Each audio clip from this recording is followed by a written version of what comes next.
Our guest is Phil Tom, a 1971 graduate of West Central High School. And growing up in the Francisville area there, Phil, and all the success you had in sports at West Central High School, who were some of the people who were like your role models or people who just helped you be successful at that time in your life? Well, I certainly have to throw my father in there. He was a musician. He played everything, but he was a violinist and a very, very good one. But he was an absolute disciplinarian, and he ruled the house with an iron hand. I mean, he which as a child initially you don't appreciate it, but you sure do later in life. So I really appreciated his discipline, and I always said, if you do something, be the best, and so forth. And then my Grandpa Philip Gutwein, he was a man of character. He was a minister of the church there in Francisville for over 50 years. His father, Philip Gutwein Sr., was also a minister of the church for over 50 years. And just knowing him, he died when I was 10 years old, but a lot of times, even today, I think about if I'm in a tough situation, what would he do? And it's always, it makes the decision so much easier. I probably have to say those two to start with. Obviously, in sports, my mom was a wonderful supporter.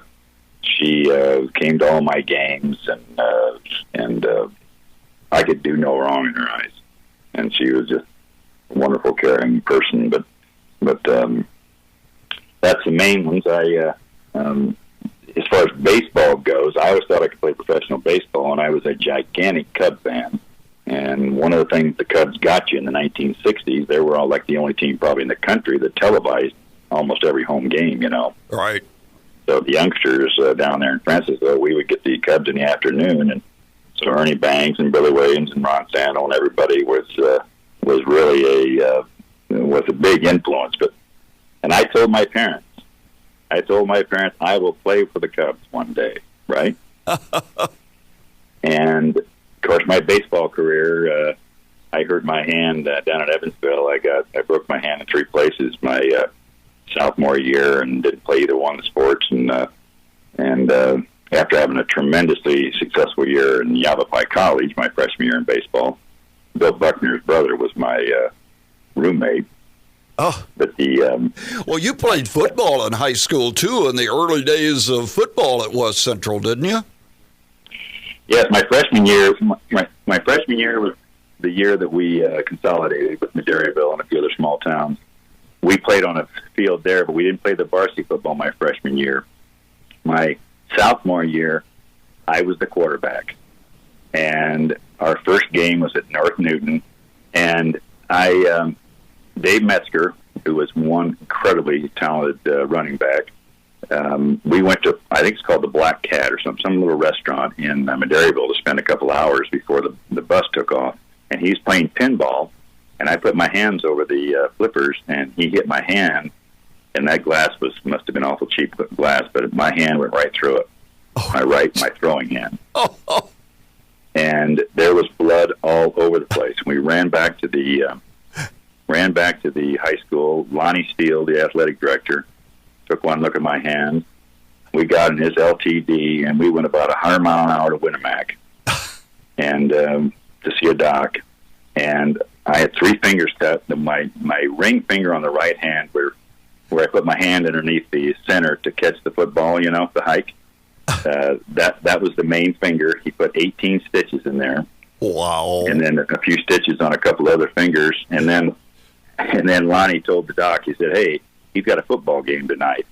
The doc says, and the doc says, "No." He says he has to play. He's the only quarterback. And finally we got it. The doc said, he shook his head and he says, "All right, but if it starts bleeding too much, get him out of the game." So off we went. We missed the bus, obviously, and Lonnie drove me all the way to North Newton. We get there. They got my uniform. I had to put my uniform basically on the sidelines. And after I think the national anthem or something, I ran out to guide the team down the field. And this is the first game in the history of West Central And we went down. I remember I threw a touchdown pass, I think, to Jack Lawrence, and we went up 7-0. They came back, and long story short, there was no more scoring in the first half, but I'm getting blood all over the ball. The ref was kind of looking at it. He says, who in the heck's bleeding here, you know? So at halftime, they unwrapped it, and I took one look at it, and the coach, Miller, said, no, you're not going back in. We ended up losing that game, but that was one memorable football experience. A couple other real quick ones I'll give you. The North Judson had Smirt. I'm sure you remember that name, SMRT. He was our guest just a few weeks ago, as a matter of fact. Has had a great career himself, of course. Yes, Butch. I think it's Butch was his first name, I think. But he was a man-child. The only thing good, I got knocked out in that game trying to stop a touchdown at the end of the game. I played both ways, defense and offense, but I tried to stop a touchdown at the goal line. The guy still scored, but I got knocked cold. But I think I did get like a 79-yard punt against them. It was a frozen tundra. We played North Judson, and they just blew us out. I mean, it was. I think once again, I think with Butch there, they were one of the higher ranked teams. But that game was memorable. Yeah, so they put 80 points on the board against you guys. We broadcast that game. 80? Yeah. Oh, I didn't know that. What the hell are they trying to score there at the end of the game then for? I talked to Steve Gutwein this morning, one of my linemen, and he always used to joke every time we'd have a passing play, he'd take a break. And because in high school we had a screen pass up the middle to Dave, and I'm telling you, it was unbelievable how well it worked. Because everybody would rush me. I just fade back a little bit further than normal. I'd throw the ball over the heads. Dave would catch it. He'd have one or two people to beat, and he was gone. And did you guys talk about the time he fell on the 1 yard line to let Doug Fox score a touchdown? No. Well, we didn't know it. But he scored 199 points the senior year, and I think the state record was 218. And he had like about 4 or 5 scores one night, and so Coach Miller said, "We got to get Doug in the end zone. So if you break away again, go down at the 1 yard line, and we'll let Doug get in there, right?" And I thought Dave did a heck of a job in acting because he did break away, but he was a guy right behind him, and he kind of, he did get tackled at the 1 yard line.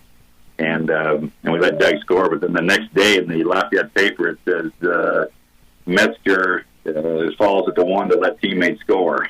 So that was a very memorable days, that's for sure. Well, finally, I want to ask you, what advice do you have for young people who might be out there who would like to have the kind of success in athletics that you had? Well, they sure have to stay away from drugs and alcohol, I think. In my situation, I think religion played an awful strong part in my upbringing. I think that's another good key, but it's a different era. I think you'd almost have to concentrate on 1 or 2 sports at the most. You couldn't spread it out all over a lot of sports like the old days. I think if you wanted to really get good enough to get a scholarship or eventually play it professionally, but it's discipline, and you probably in this day and age you'd have to stay off the cell phone. That's I don't know. I don't know how you teach a child to stay away from the internet these days. It'd be an awful tough challenge. Our guest in our Where Are They Now segment has been Phil Tom, a 1971 graduate of West Central High School. Join us again next week on the Saturday Sports Line for Where Are They Now?